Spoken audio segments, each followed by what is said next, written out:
검경 수사권 조정안과 공수처 법안 패스트트랙 처리에 대해 해외 출장 중인 문무일 검찰총장이 어제 공개적으로 강력한 반대와 반발 의사를 밝힌 데 이어 오는 9일까지로 예정된 나머지 해외 일정을 모두 접고 급거 귀국하기로 했습니다. 오늘 앵커 브리핑은 검사와 영감님 얘기해보겠습니다. 류승환 감독의 영화 부당거래나 최민식, 하정우 주연의 범죄와의 전쟁 등 검사가 나오는 영화나 드라마를 보면 검사들을 영감님이라고 부르는 걸 흔히 볼 수 있습니다. 영감님 사람 참 불편하게 하는 재주가 있으시네. 아이 참. 영감은 원래 조선시대 특정 품계 이상의 관리를 높여 부르는 일종의 별칭이었습니다. 조선시대 벼슬 얘기를 하면 당상관이라고 해서 직역하면 당 위에 있는 관리, 그러니까 사극 같은 데서 보면 조정에서 정사를 볼 때 임금과 같은 공간인 대청에 올라가 국가의 대소사를 논의할 수 있는 벼슬을 받은 관리들을 당상관이라 불렀습니다. 문씨는 정삼품 통정대부, 무씨는 정삼품 절충장군 이상의 품계를 받은 자만이 이렇게 당상관의 자격을 받았는데 당상관은 다시 영감과 대감으로 나뉩니다.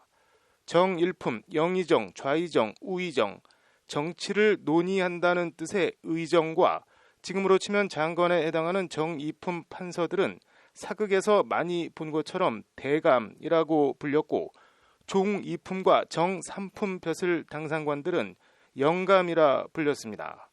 지금으로 치면 검찰총장과 민정수석을 반씩 합쳐놓은 듯한 사헌부, 대사원이 종이품으로 바로 이 영감에 해당하니 검사들을 영감이라 부르는 것도 아주 근거 없는 호칭은 아닙니다. 그런데 이 영감 호칭을 좀 자세히 들여다보면 조선 중기를 지나며 80세 이상 노인들에게 수직이라는 명예직 벼슬을 주었는데 이들까지도 영감이라 높여 부르며 나이 많은 남성들도 영감이라 높여 부르는 풍습이 생겨났습니다. 나아가 우리 영감 이런 식으로 남편에 대한 존대 비슷한 호칭으로까지 영감의 뜻이 확장됐습니다. 한편으로는 민간에서 전승되는 탈춤이나 오광대 놀이에 자주 등장하는 영감은 주로 첩질로 분란을 일으키거나 이른바 꼰대질을 일삼거나 본처를 구박해 죽게 만드는 등 못된 인간으로 그려집니다. 종합하면 원래 종이품 또는 정삼품 벼슬 관리들을 높여 불렸던 영감이 조선 후기로 내려갈수록 여기저기 막 쓰이기 시작했고 민간에선 부정적인 인간으로 그려지는 경우도 많았습니다.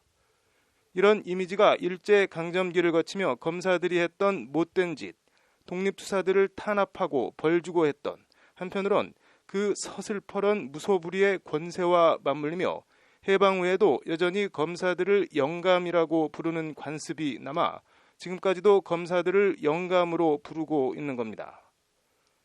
검찰 대표 영감 문무일 검찰총장이 어제 검경 수사권 조정안과 공수처 법안 패스트트랙 처리에 반발해 착심 발언을 쏟아냈습니다. 특정한 기관에 통제받지 않는 1차 수사권과 국가 정보권이 결합된 독점적 기능을 부여하고 있다고 1차 수사권과 수사 종결권 등을 갖게 된 경찰을 향해 날을 세웠습니다. 문 총장은 그러면서 현재 신속 처리 안건으로 지정된 법률안들은 견제와 균형이라는 민주주의 원리에 반한다고 패스트트랙 처리 법안의 내용과 형식 모두를 문제 삼았습니다.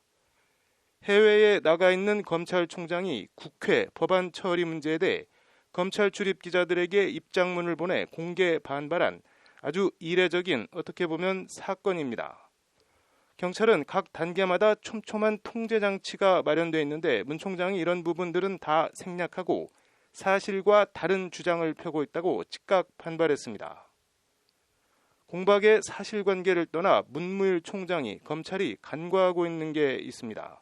공수처와 검경 수사권 조정이 애초 왜 논의가 시작됐고 이 법안들을 왜 처리하려 하느냐는 근본적인 문제의식입니다. 저 두 법안은 기본적으로 직접 수사권과 경찰 수사 지휘권, 기소 독점권을 틀어지고 통제가 불가능한 무소불위 집단이 되어버린 검찰 개혁 차원에서 시작된 법안입니다.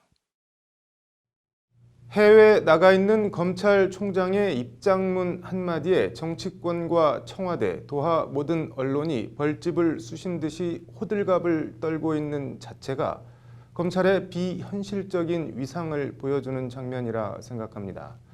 정명, 검사들이 더 이상 위세가 드높아서 그렇든 못된 짓을 해서 그렇든 영감으로 안 불리도록 바른 이름과 제 자리를 찾아주는 것이 꼭 필요하지 않나 싶습니다. 앵커 브리핑이었습니다.